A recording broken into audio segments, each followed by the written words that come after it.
Across these plains and prairies, Rocky Mountain highs fade off into the distance like ghost riders in the sky. Black smoke and white line, still horses. All right. Welcome back to Patriot Specialized, everybody. Thanks for tuning in today. If you're brand new to the channel, thanks for watching today. I hope you enjoy what you see.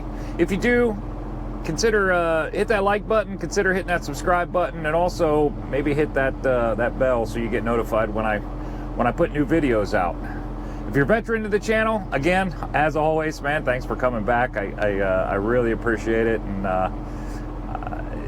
the group of people that we got watching the channel right now, just super good group of people. So I enjoy the fact that everybody comes back and watches. That's what keeps me making these videos. So on this episode today, we got something pretty cool on the trailer. We got our military truck delivered up in Minnesota, in Minneapolis.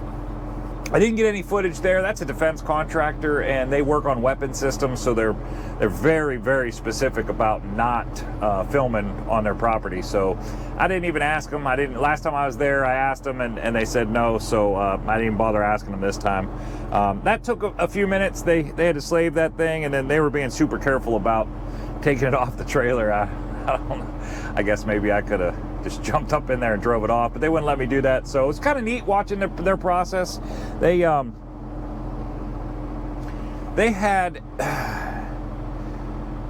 slaved it off of a machine to get it running because the batteries were completely dead on that thing.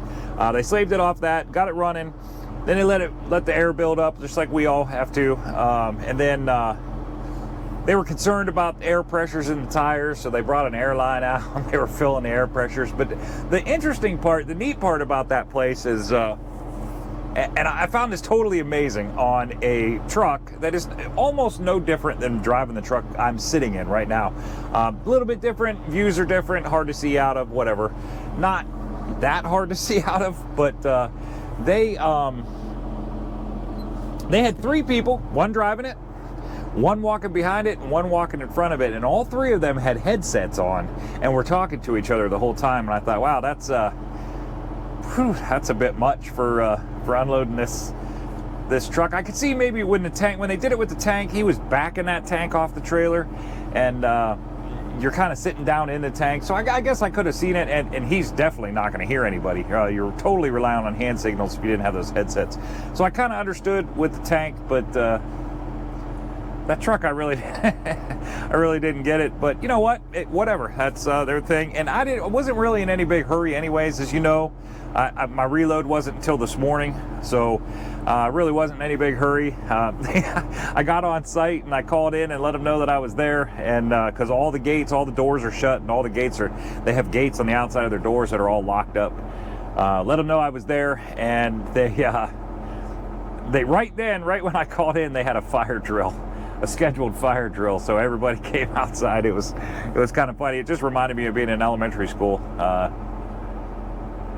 was kind of waiting for the girls to hang out in one area and the boys to hang out in another. I thought that was kind of funny, but they got it done. They got it taken off there. It was interesting to watch their process and talk to them, and I tried to find out what they were going to do with it, but the guys that unloaded me really didn't know what was going to happen with it, so got very little information. But I got out of there, then headed down into Iowa to my pickup, and I did pull a little bit of footage. I didn't film with my GoPro while I was there on site. It's got a John Deere 9RX tractor on a trailer, and this is one big bubba. This is a pretty cool tractor. There's some things about it that just amaze me, and I'm going to shoot a little film tomorrow. Once it's daylight, obviously you can probably see outside. It's dark right now. I had to run a little bit later, and I made a little screw up, which I'll talk about here in a second. I did a little screw up and ended up running a little bit after curfew today. I don't know that I was breaking any rules by running after curfew because of where I was, and I'll explain that in a minute as well. So as you can see, I got the computer going back there. Right now it's currently downloading the video off of my cameras on my truck, so I could get a little bit of a video of us loading this morning. Just a real short clip of of putting this thing on the trailer this morning. So that's downloaded now. Figured I'd talk a little bit about it. This thing is, and I'm going to explain this again tomorrow probably. This thing is was supposed to be 64,000 and some change. I think it said the weight was, let me look here. The weight, 63,200 pounds is what they said.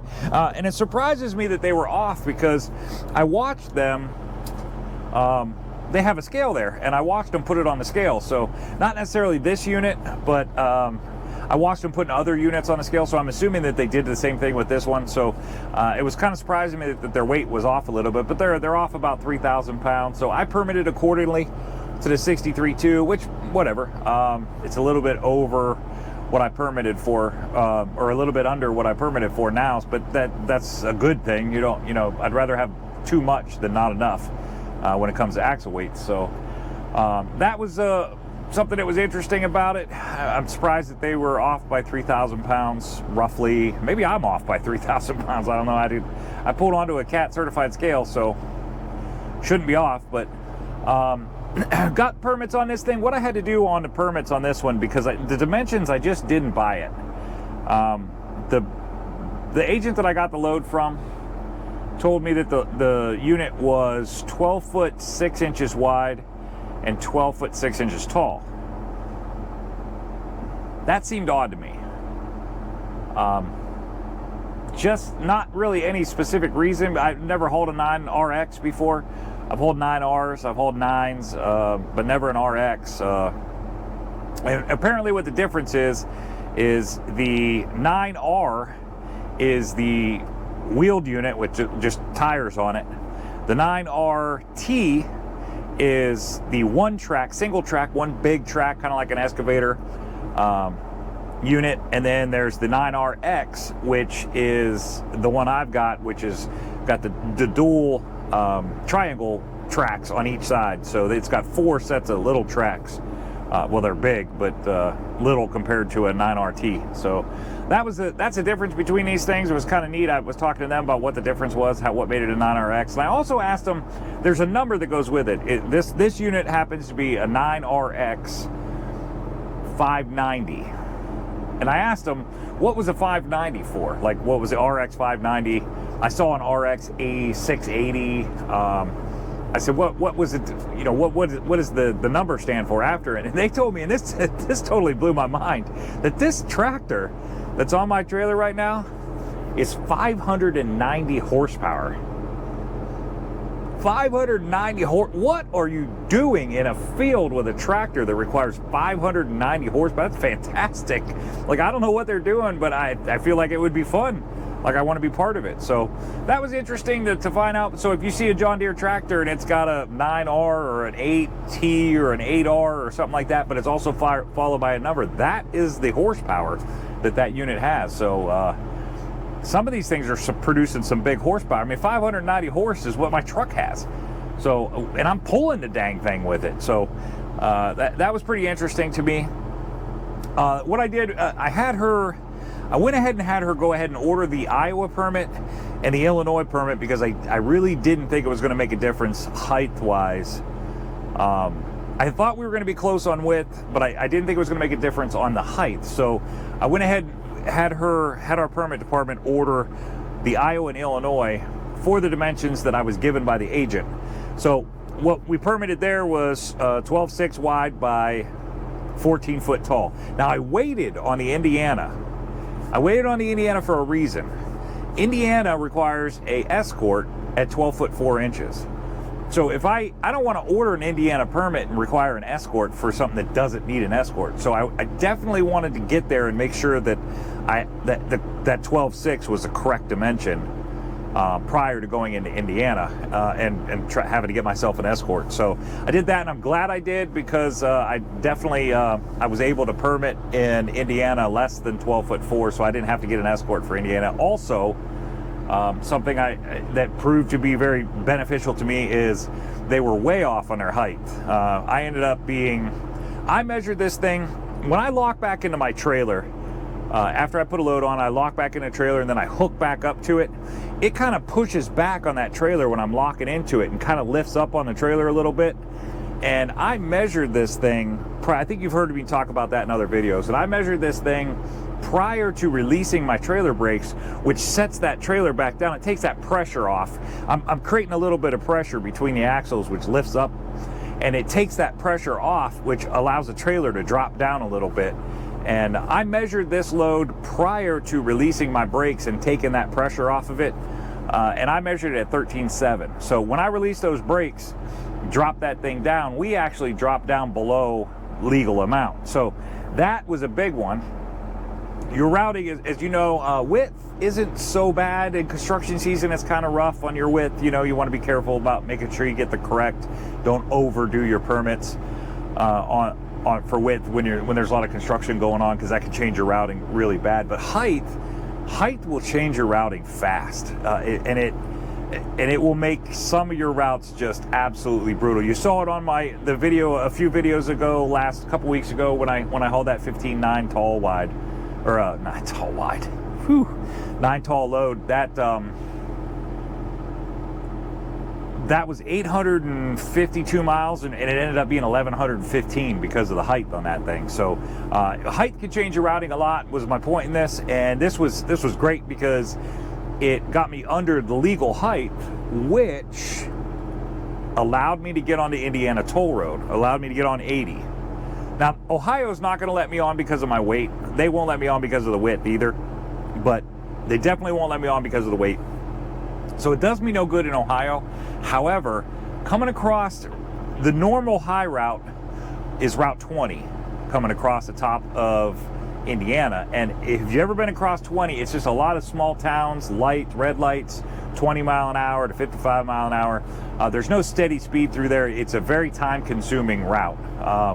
Nothing wrong with it. It's a very smooth route, but it's just time-consuming. You're dropping and going, especially when you have this much weight on. We came in at almost 103,000 pounds gross. So getting this thing moving and slowing it down, it takes time. So allowing me to get on to 80, and I was able just to set the cruise and roll, that was very, very beneficial to my timing for running this thing. So that was one of the things that I said was very good about the height measurement being what it was. It also, the routing on it brought me down into Indiana.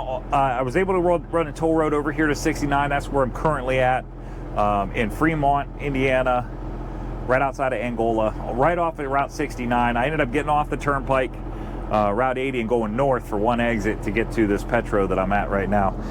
In the morning, I'll leave out and go south. On my routing coming out of here, it actually looks pretty good too. I've never actually run it with an over-dimensional load, so I'm not 100% sure how good it's going to be, but I've run it legal, and it's a pretty good route. So I was very pleased with that as well. They got me coming down Route 69 to Route 6, going east on Route 6 over to Route 24, and going into Ohio on Route 24, which will bring me over to 75, and I can go around Toledo.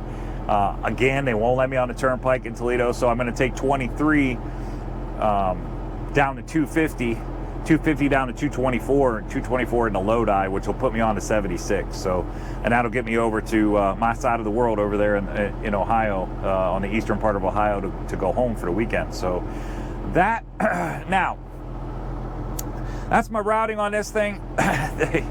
We hit our axle weights dead on the money. I think we permitted 11,000 on my steers, 43,000 on my drives, and 56,000 on the trailers. What we asked for in a permit, and that's what they gave us for, I think, totaling 110,000.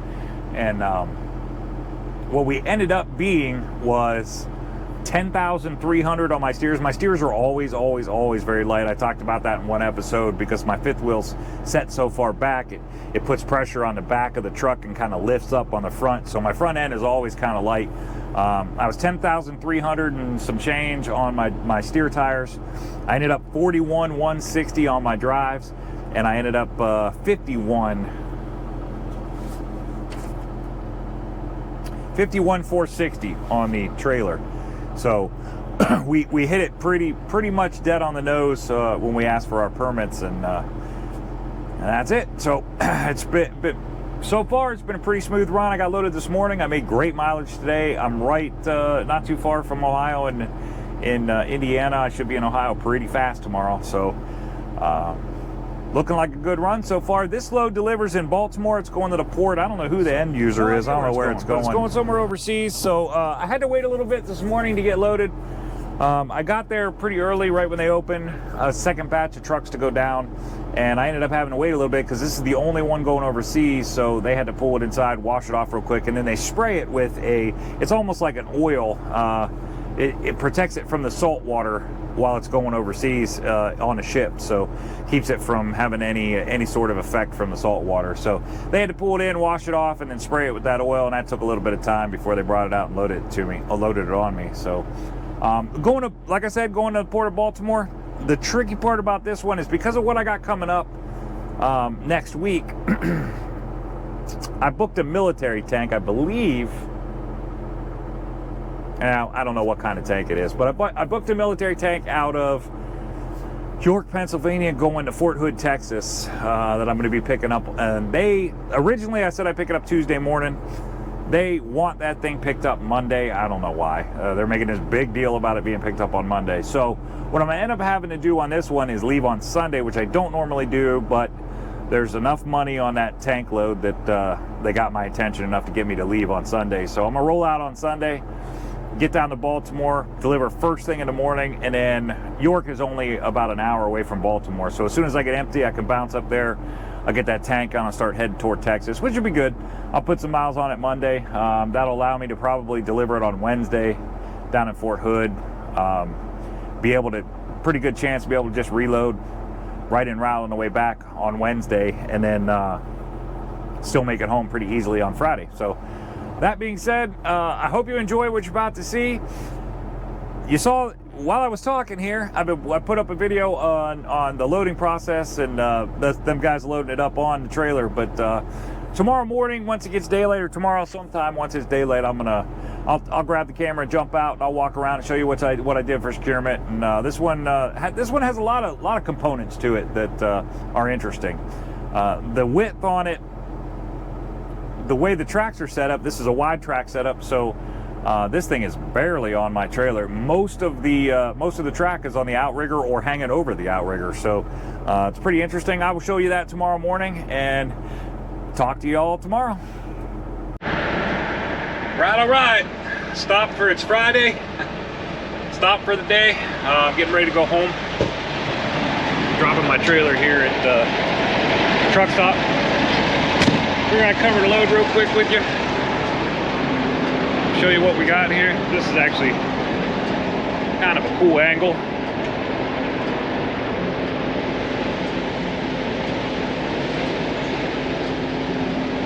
It gives you a little indication. Little indication of how wide it really is. Get down off this trailer. All right. So this is what we got. John Deere 9RX. She's a big girl. It's a good looking load.